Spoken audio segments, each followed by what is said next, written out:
Emizish haqida eng katta 3 ta afsona. Ketdik.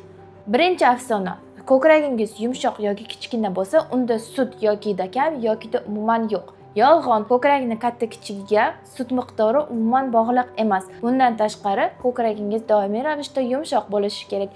Qattiq bo'lsa, bu demak siz kam emizyapsiz degani. Tez-tez emizib tursangiz, ko'kragingiz doimiy ravishda yumshoqgina bo'lib turadi. Ikkinchisi, har doim emizgandan keyin sog'ish kerak ko'krakni, aks holda sutingiz kam bo'ladi.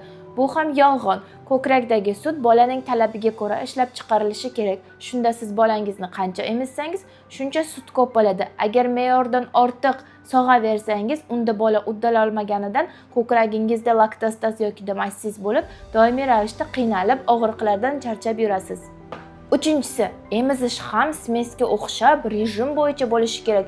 Ya'ni har 3 soatda faqatgina ona sutini berish kerak, oshqozon dam olishi kerak. Bu ham yolg'on. Ona suti rejimsiz, ya'ni bolaning talabiga ko'ra beriladi. Bola qachon xohlasa, o'shanda emadi.